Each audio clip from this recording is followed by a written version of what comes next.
புதுக்கோட்டை மாவட்டம் பொன்னமராவதியில் திமுக வேட்பாளரும் அமைச்சருமான ரகுபதி தீவிர வாக்கு சேகரிப்பில் ஈடுபட்டார்.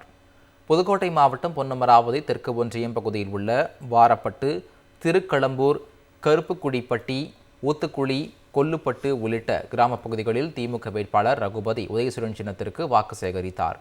பின்னர் இந்த கிராமங்களில் இருந்து அதிமுக பிரமுகர் எஸ்.கே. கருப்பையா என்பவர் தலைமையில் மாற்றுக் கட்சியில் இருந்து விலகி 500க்கும் மேற்பட்டோர் திமுகவில் இணைந்தனர். அமைச்சர் ரகுபதி பிரச்சாரத்தின் போது கடந்த 5 ஆண்டுகளில் திமுக ஆட்சியின் சாதனைகளை எடுத்துக் கூறி பொதுமக்களிடையே வாக்கு சேகரித்தார். புதுக்கோட்டை மாவட்டம் பொன்னமராவதியில் திமுக வேட்பாளரும் அமைச்சருமான ரகுபதி தீவிர வாக்கு சேகரிப்பில் ஈடுபட்டார்.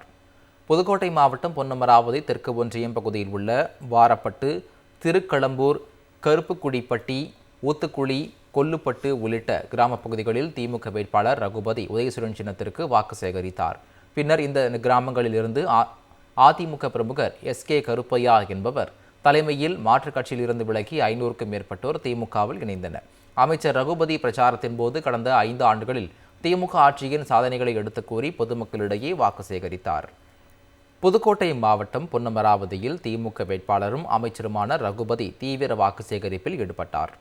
புதுக்கோட்டை மாவட்டம் பொன்னமராவதி தெற்கு ஒன்றியம் பகுதியில் உள்ள வாரப்பட்டு, திருக்களம்பூர், கருப்புக்குடிப்பட்டி, ஊத்துக்குழி, கொல்லுப்பட்டு உள்ளிட்ட கிராம பகுதிகளில் திமுக வேட்பாளர் ரகுபதி உதயசூரியன் சின்னத்திற்கு வாக்கு சேகரித்தார். பின்னர் இந்த கிராமங்களில் இருந்து அதிமுக பிரமுகர் எஸ்.கே. கருப்பையா என்பவர் தலைமையில் மாற்றுக் கட்சியில் இருந்து விலகி 500க்கும் மேற்பட்டோர் திமுகவில் இணைந்தனர். அமைச்சர் ரகுபதி பிரச்சாரத்தின் போது கடந்த 5 ஆண்டுகளில் திமுக ஆட்சியின் சாதனைகளை எடுத்துக் கூறி பொதுமக்களிடையே வாக்கு சேகரித்தார்.